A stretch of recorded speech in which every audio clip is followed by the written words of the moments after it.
Deuxième capsule du cours du 11 novembre. Nous avions débuté le chapitre sur les alliages de nickel, donc le monde palpitant des alliages de nickel. Et là, je commence par vous montrer une liste des principales applications du nickel produit dans le monde. À quoi sert le nickel? Ben, en forte majorité, le nickel est destiné à rentrer en tant qu'élément d'alliage dans les aciers, notamment les aciers inoxydables de la classe austénitique. Vous aviez appris dans votre cours d'alliage ferreux qu'il existe une catégorie d'aciers inox qui contiennent entre 8 et 12 nickel. C'est la classe des aciers inoxydables austénitiques, donc contiennent beaucoup de nickel. Et ce sont des aciers qui représentent 70% des aciers inox, les aciers inoxydables austénitiques. Donc, ça prend beaucoup de nickel pour répondre au marché des aciers inox austénitiques. Donc, c'est la raison pour laquelle une forte proportion du nickel produit est destinée à cette application. On va utiliser aussi le nickel, pas uniquement dans les aciers ou les aciers inox. Il y a d'autres types d'alliages qui peuvent renfermer du nickel. Nous avions vu entre autres les alliages de cuivre qui contenaient beaucoup de nickel, les cupro-nickel qui peuvent contenir jusqu'à, si je me souviens bien, jusqu'à 20% nickel. Donc c'est beaucoup de nickel aussi. Et il y a d'autres alliages. Il y a certains alliages d'aluminium qui en contiennent. Donc, ça fait partie, autrement dit, les alliages de cuivre, font partie de la catégorie de ceux qui sont destinés à la fabrication d'alliages de cuivre, les bronzes au nickel. Dans la métallurgie des poudres aussi, en tant qu'élément d'alliage ou en tant que base métallique. Euh, Beaucoup de nickel est utilisé aussi comme métal de dépôt pour la protection contre la corrosion notamment, chez l'aluminium, chez l'acier, donc traitement de surface des métaux, ce qu'on appelle communément le nickelage. On peut se servir du nickel métallique pour la production de différents sels de nickel qui peuvent servir dans l'industrie chimique, dans la pharmaceutique, fabrication d'accumulateurs à électrodes positives, autrement dit des piles. Nous, nous avions vécu une époque où il existait beaucoup de piles au nickel-cadmium, maintenant qui ont laissé la place depuis quelques années à la technologie lithium-ion. Production de catalyseurs au nickel. Les catalyseurs, c'est tout simplement des garnitures en nickel qu'on va placer à l'intérieur de réacteurs chimiques. Euh, Aussi, on le retrouve dans certains types de faux traitements thermiques, si on veut faire un lien avec la métallurgie, mais dû à leur forte résistance à l'oxydation, on peut utiliser des billes de nickel pour augmenter la surface de contact entre des réactifs dans un réacteur pour accélérer et faciliter la réaction chimique pour la production de toutes sortes de produits chimiques. On peut aussi produire des aimants à partir de nickel. Donc, on peut tout de suite dire que le nickel, comme le fer, il est ferromagnétique. Donc, on peut produire des aimants avec du nickel. On peut fabriquer toutes sortes de produits contenant du nickel dans l'électronique, donc dans les ordinateurs, dans les téléphones cellulaires, il y a présence de nickel. On peut aussi fabriquer des productions d'alliages à braser, c'est-à-dire des métals d'apport pour faire du brasage, notamment pour les alliages de cuivre. Production de matériaux de contact argent-nickel dans l'électronique, pulvérisation cathodique, dépôt en couche mince par évaporation électrolytique. Donc, c'est pour faire des couches euh, de nickel sur différents éléments qui rentrent dans la fabrication de divers appareils électroniques. Le nickel possède une certaine propriété euh, qui consiste à représenter une couche barrière électrique, donc une propriété intéressante dans l'électronique. Et comme je l'ai précisé un petit peu plus tôt, de loin la principale application du marché du nickel, c'est pour les aciers inoxydables austénitiques. C'est 68% du nickel produit dans le monde est destiné à faire partie, à rentrer, autrement dit, comme élément d'alliage dans les aciers inox austénitiques. Une autre image qui montre un petit peu la manière dont sont réparties les différentes applications du marché du nickel, donc l'acier inox à 68%, qui occupe bien entendu la majorité de l'espace là, du diagramme. Vous avez les alliages de nickel en tant que tels, qu'on qualifie aussi, là, on va le voir un peu plus tard, là, dans le groupe des alliages de nickel, il y a un groupe qui s'appelle les super alliages. 10% du nickel produit dans le monde sert à fabriquer des super alliages de nickel. 8% pour le nickelage, qui consiste à déposer du nickel sur des alliages d'aluminium ou d'acier pour en augmenter. Généralement, c'est pour augmenter la résistance à la corrosion des pièces en acier ou en aluminium. Il y a 7% du nickel qui est destiné à la fabrication des aciers alliés. Là, ça exclut les aciers inox, mais d'autres aciers, d'autres alliages d'acier. Puis dans la fonte alliée aussi, parce qu'il y a une fonte blanche qu'on appelle la NiHard, qui contient du chrome et du nickel pour fabriquer des fontes encore plus dures. Donc, ça prend du nickel pour faire ce type de fonte-là, qui est encore très utilisé de nos jours pour sa résistance, sa très grande résistance à l'usure. 2% du nickel sert à faire de la monnaie. Et puis, 5% sont regroupés pour les autres applications, là, incluant les piles, les catalyseurs, etc. Voilà. Propriété physique du nickel, donc on s'est toujours intéressé à la masse volumique. C'est un cours qui s'appelle alliage léger non ferreux, donc la masse volumique, on s'y intéresse un petit peu. C'est toujours intéressant de comparer les masses volumiques des différents métaux entre eux. Ben, on se rend compte tout de suite que le nickel, non, il ne fait pas partie de la famille des alliages légers. Euh, il est quand même assez lourd. Il est presque aussi lourd que le cuivre. Le cuivre n'est pas représenté sur l'image, mais le cuivre est à 8,93 et le nickel est juste un petit peu moins lourd que le cuivre à 8,89. On pourrait considérer qu'ils ont à peu près la même masse volumique. Euh, donc, il est 3 fois plus lourd que l'aluminium. Donc, le nickel n'est pas. On n'utilise pas le nickel pour sa légèreté, autrement dit, mais en revanche, il a d'autres propriétés intéressantes qui fait qu'on l'utilise quand même dans diverses applications, comme on l'a vu tout à l'heure. Ben justement, parmi les applications intéressantes, le nickel, il est ferromagnétique. Donc, il émet un champ magnétique, comme le fer ferritique, autrement dit. Donc, sa perméabilité magnétique est même plus élevée que celle du fer. C'est un allié. On peut faire des aimants alliages à bas point de Curie aussi.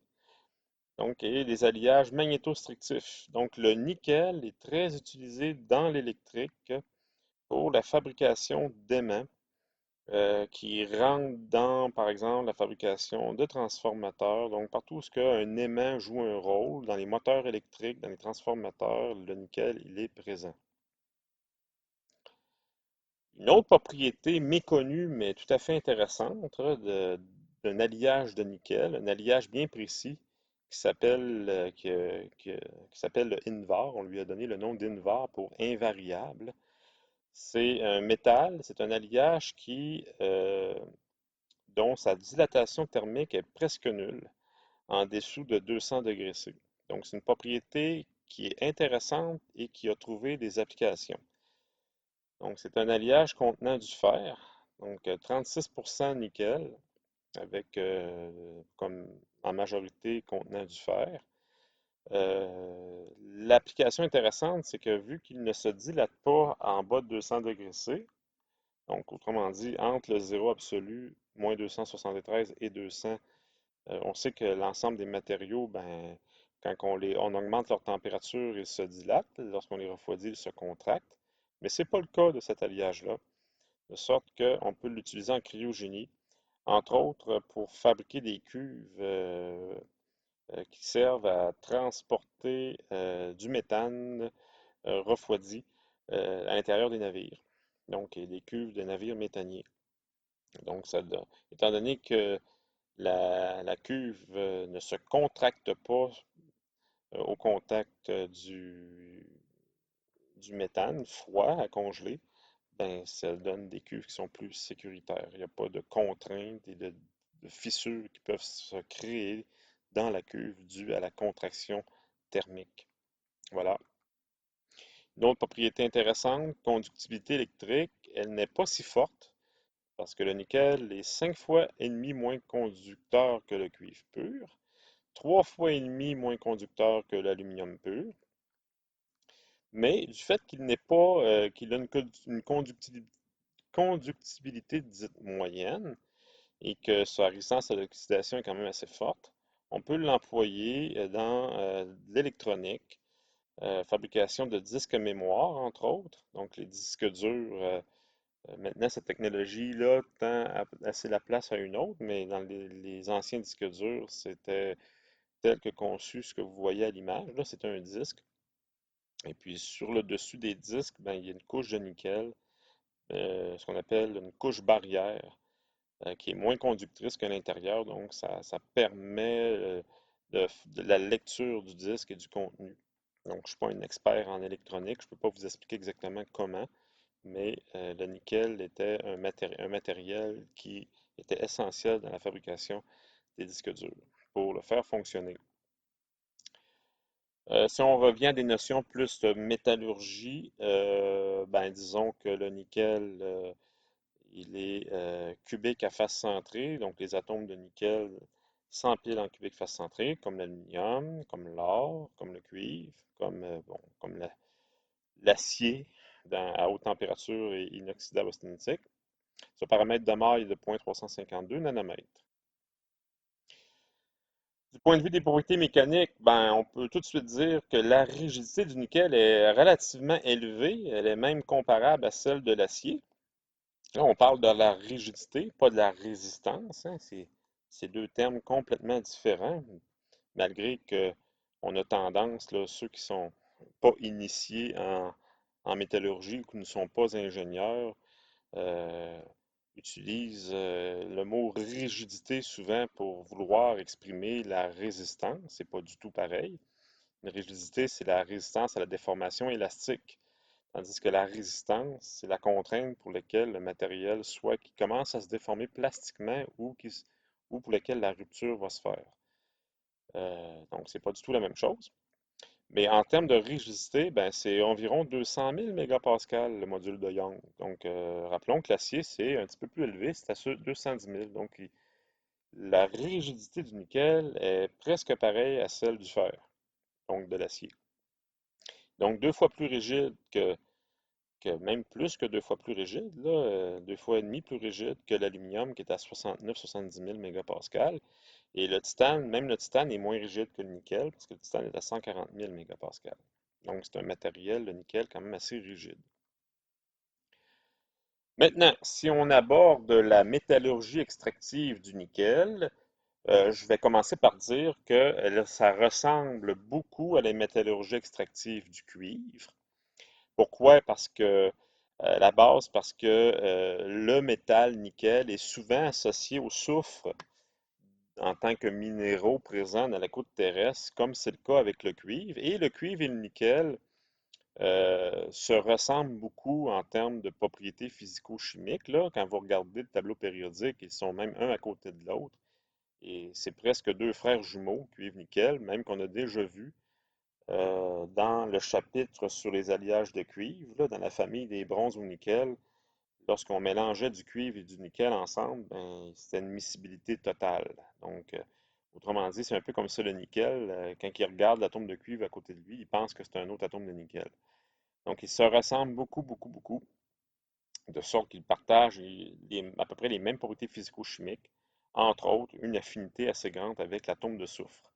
Donc, lorsque la planète s'est formée, le soufre et le nickel se sont rencontrés, puis il y a beaucoup de sulfure dans la côte terrestre, de sulfure de nickel, autant qu'il y a de sulfure de cuivre aussi.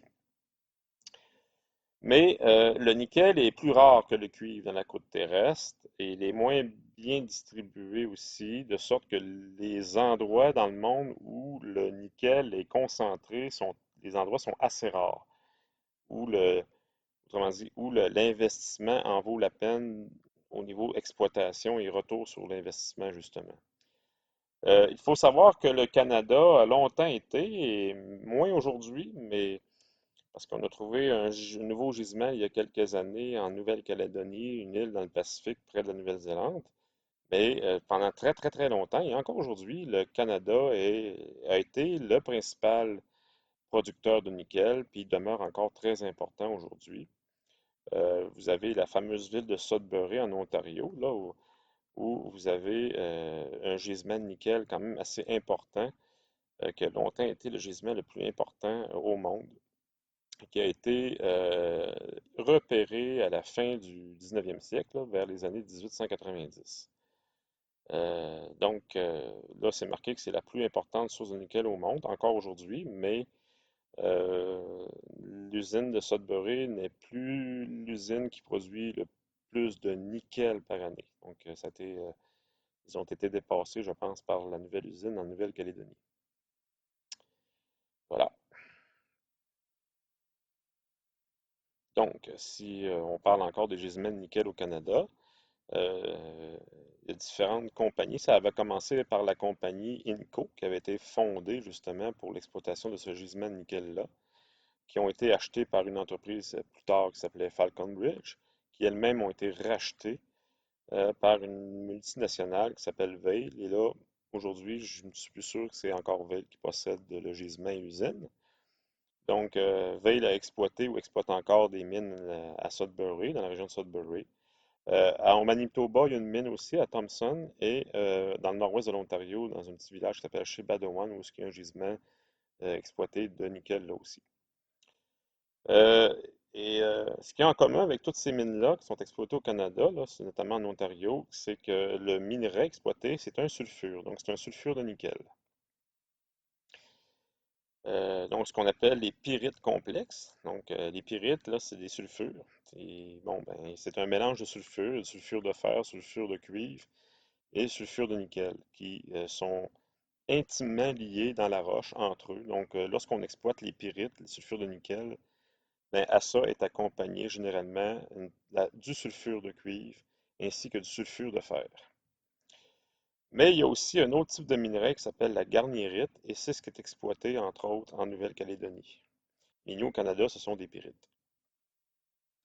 Donc, qu'est-ce que la garnierite? Ben, c'est pas une pyrite, c'est pas un sulfure, c'est un silicate de nickel qui est accompagné par du silicate de magnésium avec du silicate de cobalt et du fer. Euh, le cobalt est souvent associé à l'exploitation du nickel, notamment en Nouvelle-Calédonie, puis dans quelques autres gisements dans le monde. Euh, Ceux qui exploitent le nickel vont aussi tenter d'en extraire, en tout cas de récupérer le cobalt qui est accompagné dans le minerai. Et le cobalt, depuis quelques années, est devenu un marché extrêmement important parce que il est l'un des ingrédients principaux avec le lithium pour la fabrication des piles lithium-ion. Et le prix du cobalt a fortement augmenté dans les dernières années parce que la demande en piles lithium-ion pour la fabrication des voitures électriques et des cellulaires a fortement augmenté de son côté aussi. Et on prévoit d'ici quelques années, le cobalt est extrêmement rare dans la croûte terrestre et on prévoit d'ici quelques années une pénurie en cobalt parce on ne suffit pas à la demande. Et là, c'est commencé depuis quelques années. Là, il y a des nouvelles piles qui vont être développées qui ne requerront pas l'utilisation du cobalt, comme les présentes piles lithium-ion. Donc, les piles lithium-ion qui sont présentement utilisées pour les voitures et pour les cellulaires sont appelées à disparaître bientôt parce que ce ne sont vraiment pas des piles qui sont adaptées pour faire avancer un véhicule. C'est plus des piles qui avaient été fabriquées pour l'électronique. Et dû au fait que le lithium et le cobalt sont extrêmement rares, donc on prévoit une hausse importante là, des piles lithium-ion qui vont probablement participer à plomber le marché un petit peu de la voiture électrique dans les prochaines années. Mais heureusement, il y a des recherches qui se font qui sont prometteuses et qui sont destinées à remplacer la technologie lithium-ion qui est appelée à disparaître d'ici quelques années. Donc, si vous voulez vous acheter une voiture électrique, je vous conseillerais d'attendre un petit peu parce que la valeur de la voiture électrique avec les piles lithium-ion qui sont appelés à disparaître, qui fonctionnent actuellement avec les technologies de lithium-ion. Dans 5 ou 10 ans, la valeur des véhicules va avoir fortement baissé. Donc, vaut mieux attendre un petit peu pour que la technologie soit meilleure, avec plus d'autonomie et des coûts plus bas aussi, parce que le cobalt et le lithium sont extrêmement dispendieux. C'est ce qui explique pourquoi la voiture électrique est beaucoup plus chère qu'une voiture à essence. Voilà. Et ce minerai, ben, il se rencontre en Nouvelle-Zélande, en Nouvelle-Calédonie, comme je l'ai dit, qui est près de la Nouvelle-Zélande. Et c'est des minerais très, très riches, qui est très intéressant, là, contient 3,4% de nickel. Ce qu'il faut dire aussi, cependant, c'est que le métal qui est exploité, c'est un mélange de fer et nickel. Donc, c'est essentiellement, ce qui est exploité en Nouvelle-Calédonie est essentiellement destiné à la fabrication des aciers inoxydables. En ce qui concerne les pyrites complexes, donc ce qui est produit au Canada, la teneur moyenne des gisements, ça ressemble à ce qui est écrit en bas. Donc, la teneur en nickel varie de 2 à 4 celle du cuivre de 0,5 à 3. Là, on parle de, comment dire, concentration massique. Là. Lorsque vous prenez la roche, ben, 2 à 4 du poids est représenté par de la masse de la roche, c'est le nickel. 0,5 à 3 de la masse, c'est du cuivre. Et voyez le fer, là, de 50 à 60 c'est du fer. Puis de 35 à 44 c'est le silicium. Donc, vous voyez que là, ici, là, on parle de pourcentage massique relatif uniquement au métal. On ne tient pas compte du poids, du soufre, de l'oxygène, là, des autres éléments. Donc, vous voyez que on extrait beaucoup, beaucoup plus de fer et de silicium lorsqu'on veut aller chercher du nickel.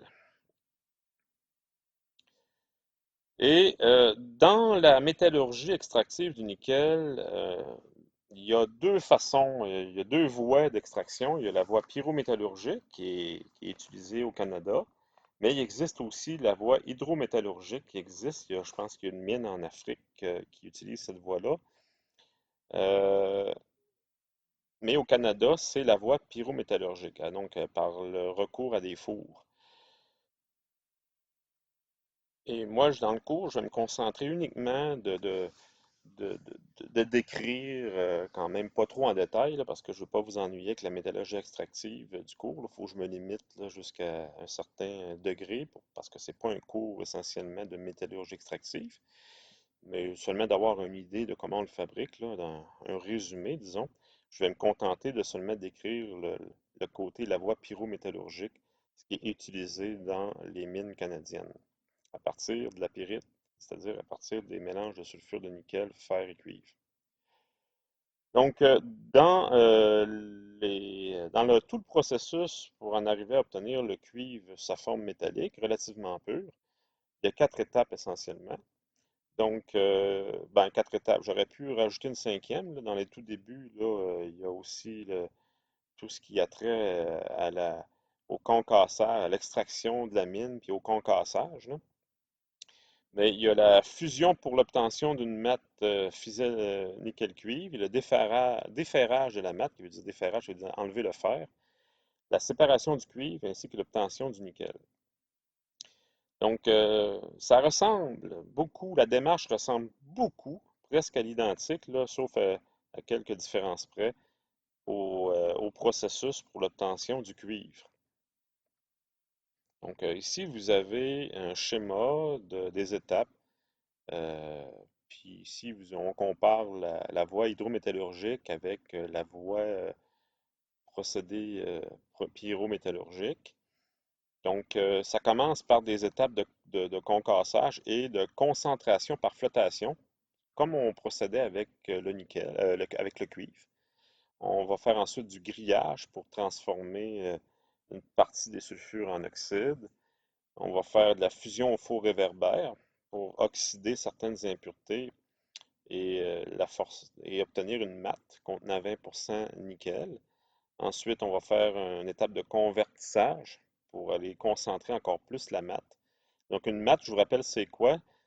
Une matte, c'est un sulfure du métal. C'est le métal de valeur que je vais aller chercher, mais pas sous sa forme métallique, mais plutôt sous sa forme sulfurée. Donc, c'est ça une matte. Donc, c'est un sulfure du métal que l'on veut, qui est débarrassé en partie de ses impuretés. Donc, on avait utilisé ce thème-là aussi dans la métallurgie extractive du cuivre. On parlait de matte de cuivre. Et ensuite, ben, après le convertissage, ben, il y a deux voies possibles là, pour en arriver pour déboucher éventuellement sur le nickel métallique pur. Moi, ce que je vais expliquer, c'est la branche de droite, le procédé de mode, grillage, réduction, suivi d'une volatilation par le CO, parce que c'est au Canada, c'est ce qui est utilisé comme chemin.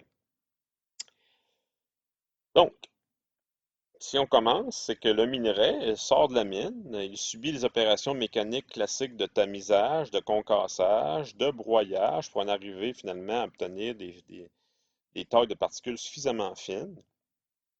Et ces particules-là vont être mélangées à de l'eau et vont être acheminées dans des bassins pour subir le procédé de flottation sélective. Donc, ça commence de la même façon qu'avec la métallurgie extractive du cuivre. Donc, on fait une première séparation. Hein. On se rappelle que la roche est un mélange de sulfure de fer, de sulfure de nickel, sulfure de cuivre. Il y a d'autres minéraux aussi. Il y a des oxydes, il y a des carbonates, toutes sortes de choses qui accompagnent la roche dans des concentrations moins élevées. Et on va débarrasser, autrement dit, on va enlever le plus gros euh, en, en- en utilisant le truc de l'enrichissement par flottation sélective. Et je pourrais en profiter peut-être si ce n'est pas clair, ce procédé-là, j'ai trouvé récemment une petite animation là, qui montre un petit peu, là, si je la trouve rapidement, là, à condition que je la trouve.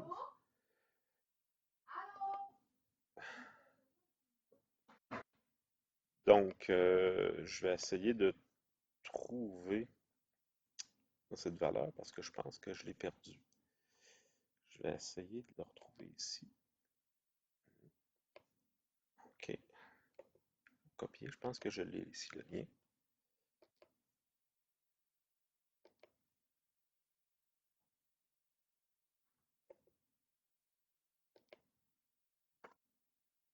Voilà. Oui. Donc, j'ai une petite animation ici, là. C'est une animation qui concerne justement la production du nickel, mais je ne l'aime pas trop parce que il parle pas vraiment de ce qui m'intéresse là, au niveau des procédés. Là. Ici, on a la mine. Là. On explique qu'on extrait la roche, mais ça, c'est pas propre au nickel en particulier. On fait toujours ça pour tous les métaux. Euh, mais dans l'animation, ce que j'ai remarqué, c'est qu'on explique quand même, on anime un petit peu le procédé de flottation. Donc ici, c'est le broyage. Hein. Une petite animation le fun sur le broyage. Donc des broyeurs à boulets qui écrasent. Et voilà. Donc, ici, ce que vous voyez, ça représente, là, c'est sûr que c'est une animation, là, c'est pas les. Mais j'aime ça parce que ça permet d'aider à comprendre le principe de la flottation. C'est que pour faire de la flottation, c'est quoi? C'est que le but, c'est de séparer. C'est d'aller chercher, euh, de séparer un minéral des autres minéraux qui l'accompagnent. Donc, toute la roche broyée, là, c'est un mélange de plusieurs minéraux qui sont encore mélangés ensemble, mais au moins qui sont libérés les unes des autres, là, qui sont en fines particules. Et on déverse tout ça dans un premier réservoir de flottation ici. Donc, c'est de l'eau dans laquelle on a ajouté un composé, une molécule complexe, cette molécule-là s'avère avoir une affinité, euh, un dipôle électrique qui va permettre de coller ou d'attacher avec elle les sulfures, les minéraux que l'on veut avoir et qui n'a pas d'affinité avec d'autres types de minéraux. Donc, ces produits complexes-là sont capables de s'attacher à tout ce qui est sulfure, ou presque. Et tout ce qui est oxyde, carbonate, les autres types de minéraux n'ont aucune affinité. Donc, mais, bien entendu, tous les minéraux ont une masse volumique, une densité plus élevée que l'eau. Donc, si on n'ajoute pas le produit en question, qu'est-ce qui va arriver? Ben, il va tout simplement, le sable, là, c'est une roche broyée, là, tous les minéraux mélangés ensemble vont tomber dans le fond, puis il ne se passera rien. Sauf que lorsqu'on ajoute le produit puis qu'on fait une certaine agitation, ben, le produit actif, il va attacher toutes les particules de sulfure, en l'occurrence le sulfure de nickel, le sulfure de cuivre, le sulfure de fer, Et puis, il va l'amener vers le haut. C'est un peu comme un parachute, mais inversé. Un parachute, ça permet de descendre lentement vers le bas. Mais ici, c'est un parachute qui permet de faire remonter à la surface les sulfures. Fait que là, on crée une séparation. Donc, tout ce qui n'a pas d'affinité, là, les autres minéraux, pas du tout intéressants, eux autres, ils restent dans le fond. Puis le sulfure de nickel et une partie du sulfure de cuivre et du sulfure de fer vont être attachés et être ramenés vers le haut et va flotter. Donc, c'est sûr qu'on appelle ça de la flottaison. La flottation, c'est qu'on amène, on force les minéraux, même s'ils sont plus denses que l'eau, la molécule, elle est tellement peu dense, donc elle est moins dense que l'eau, fait qu'elle amène avec elle toutes les particules de sulfure de nickel à la surface. Donc, après ça, il ne reste qu'à amener ça dans une surverse, à la faire déborder. euh, et là, on obtient, on fait une première étape de séparation. Donc, tout ce qui est oxyde, carbonate, là, de d'autres métaux, comme l'alumine, par exemple, il y a peut-être de l'alumine dans la roche, ça va rester au fond. Et on crée une première séparation comme ça. On fait exactement la même stratégie avec dans dans les premières étapes de l'élaboration du cuivre. Vous voyez là, le nickel, le cuivre qui monte à la surface.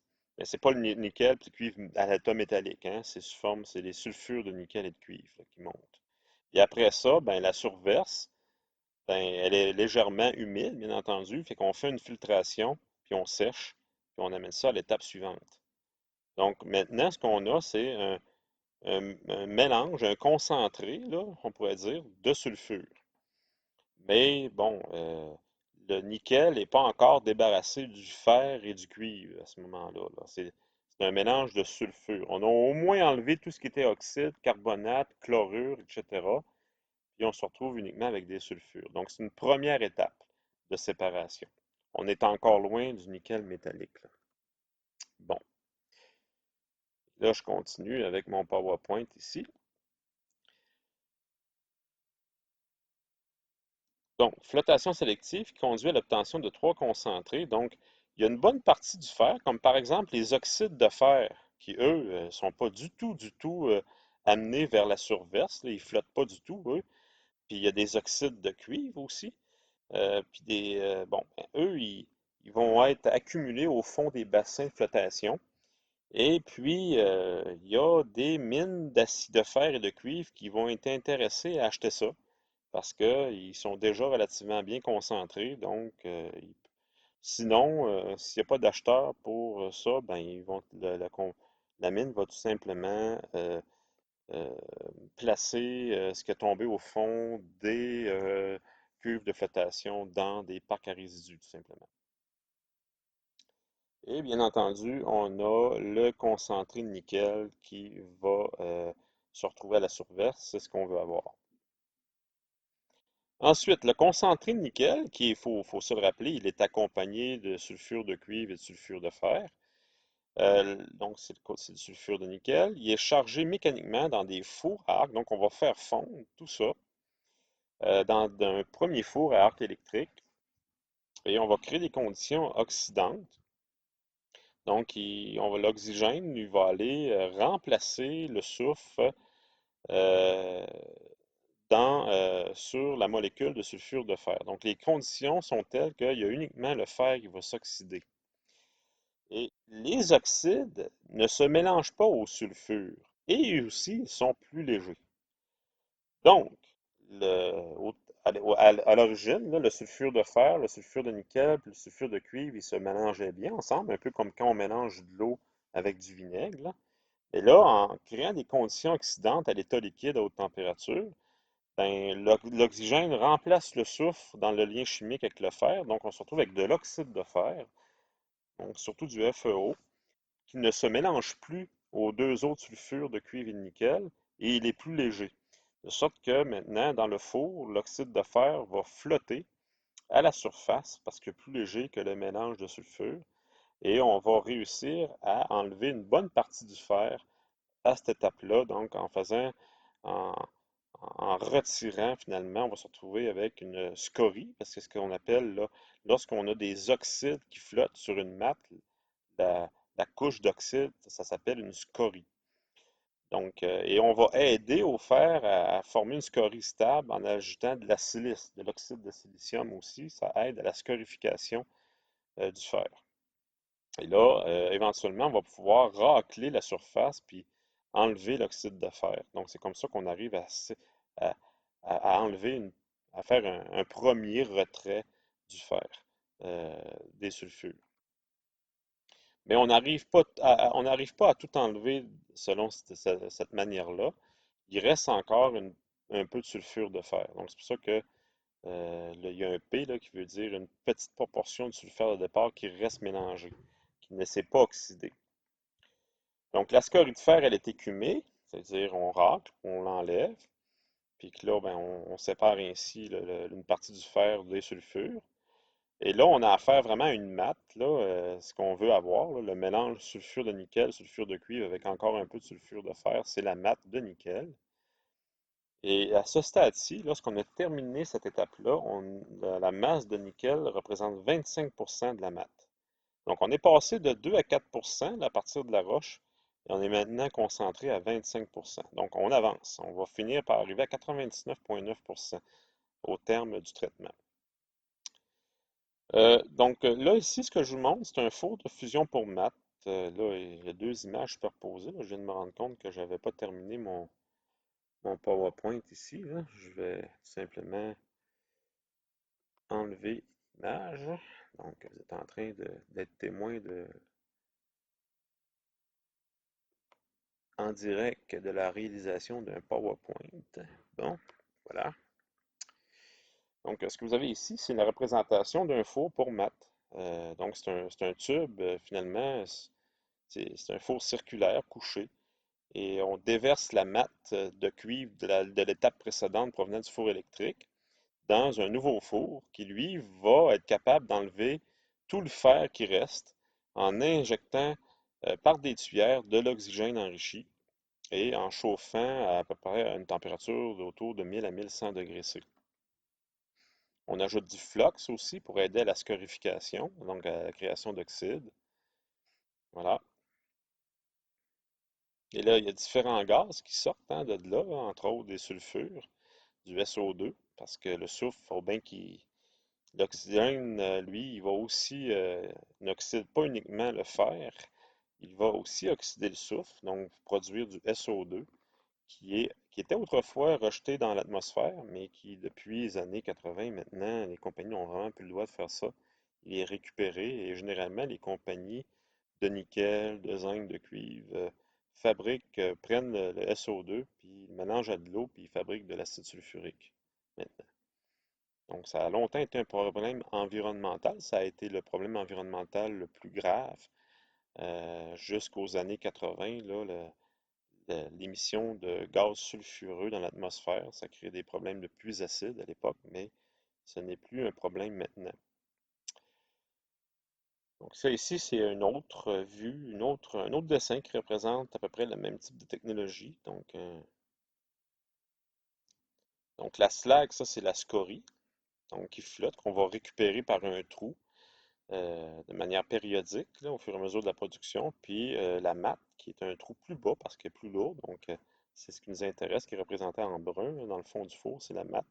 La scorie est représentée en rouge. Voilà.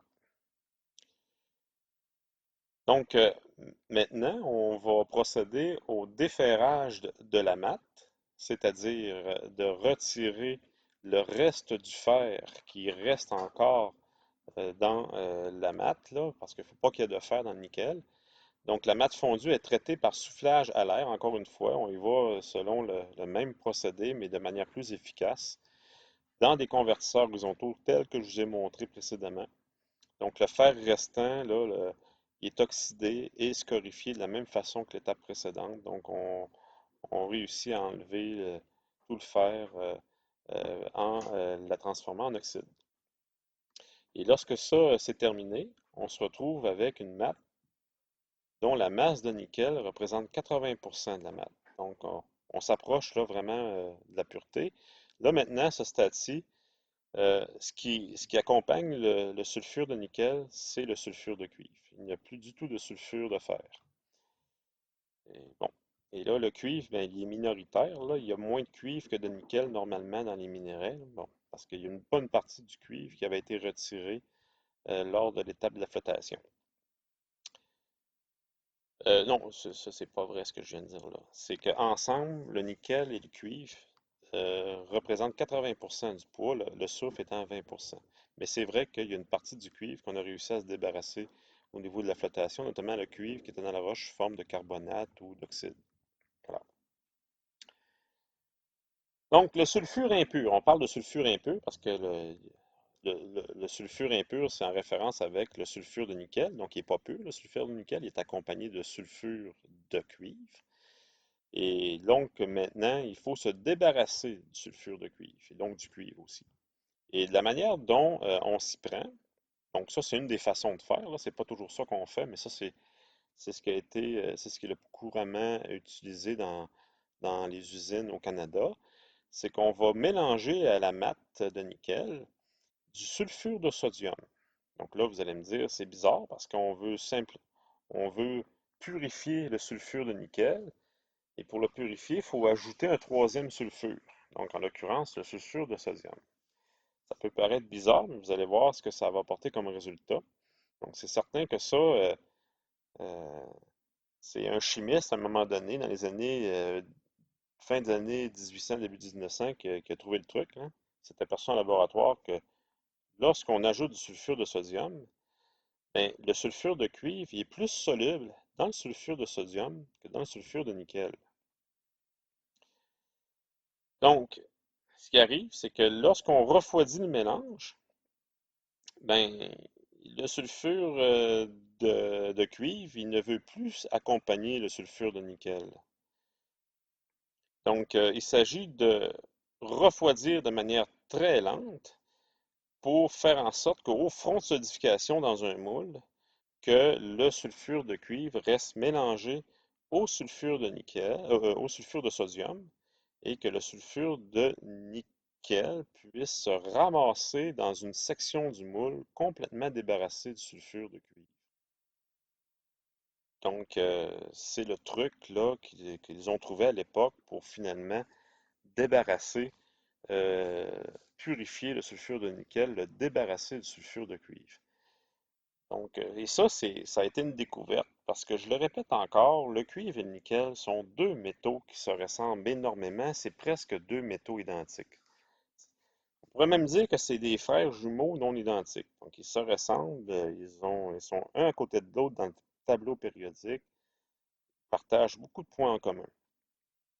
Entre autres, quand ils se lient au soufre, ben, ils forment donc deux sulfures presque identiques. Donc, ils partagent des propriétés physico-chimiques semblables. Donc, on ne peut pas, il est difficile de trouver un moyen, parce que lorsqu'on veut séparer des produits l'un avec l'autre, ce qu'on fait, en le fond, c'est qu'on exploite des différences. Donc, comme par exemple, quand je parlais de la flottation, ben, on exploite une différence, c'est-à-dire qu'on met un produit qui a une affinité avec un minéral qui n'en a pas du tout avec un autre. Donc, on peut faire de la séparation gravimétrique, euh, la séparation par l'utilisation d'un champ magnétique, etc., par affinité chimique. Donc, on exploite des différences d'affinité. Ici, ben, le sulfure de cuivre et nickel sont tellement semblables que ça a été probablement très difficile de trouver un moyen. Mais c'est le moyen qu'ils ont trouvé. Ils ont découvert qu'en mélangeant au mélange du sulfure de sodium, ben, ils ont découvert que le sulfure de nickel se dissolvait très mal dans le sulfure de sodium, mais très bien dans le sulfure de cuivre. Donc, c'est comme ça qu'ils ont réussi finalement à séparer le sulfure de nickel du sulfure de cuivre. Ensuite, le lingot, d'un coup refroidi, ben, le mélange sulfure, la séparation est complétée par broyage du lingot obtenu dans le moule et un autre système de flottation pour arriver à avoir du sulfure de nickel pratiquement pur. Donc, à cette étape-là, on a 74% donc parce qu'on a encore une matte, là, 74% de la, de, de la matte obtenue après cette étape-là. 75% de la masse est représentée par du nickel et le reste, c'est du cuivre. Ben, pas le reste, mais 1,5% du cuivre, le reste étant du soufre, l'atome de soufre. Ensuite, le concentré, qui est encore un mélange de sulfure, il est oxydé, encore une autre fois, par grillage, de sorte que cette fois-ci, l'oxygène va aller remplacer le soufre pour former de l'oxyde de nickel, qui va être accompagné d'une certaine teneur en oxyde de cuivre parce qu'on n'a pas réussi à tout enlever le cuivre à l'étape précédente. Et ce qu'on va faire, c'est qu'on va exploiter une autre différence parce que on veut plus avoir du tout de cuivre. Il en reste encore un peu sous forme d'oxyde de cuivre. Et là, on a fait une autre découverte, c'est qu'on a découvert que l'oxyde de carbone, qui est un réducteur, ben lui, à 80 degrés C, lorsqu'on le met en contact avec l'oxyde de nickel et l'oxyde de cuivre, il n'a d'affinité qu'avec l'oxyde de nickel pour faire une molécule qui s'appelle du carbonate du tétracarbonyl de nickel. Donc, c'est un carbonate de nickel qu'on appelle un tétracarbonyl de nickel, qui se retrouve dans les conditions à 80 degrés gazeux. Donc, c'est une molécule qui est gazeuse à 80 degrés C. Mais bien entendu, l'oxyde de cuivre, lui, est très solide. Et donc, le nickel se sépare de l'oxyde de cuivre en gaz. Et donc, la séparation est très facile à ce moment-là. Et ce gaz-là est récupéré à l'état pur. Donc, le tétracarbonyl de nickel est récupéré à l'état pur. Et il se dépose dans un décomposeur à 180 degrés C.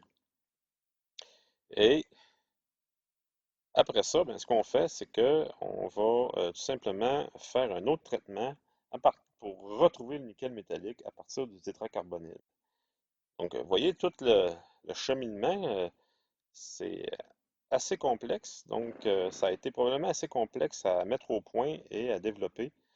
Et on réussit par ces différents trucs à obtenir au final du nickel métallique pur. Voilà.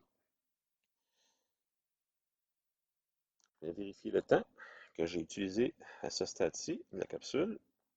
Ne pas dépasser un certain niveau de temps, donc 47 minutes. OK. Je pense que je vais terminer la capsule ici. Je vais en faire une troisième pour clore le cours du 11 novembre éventuellement.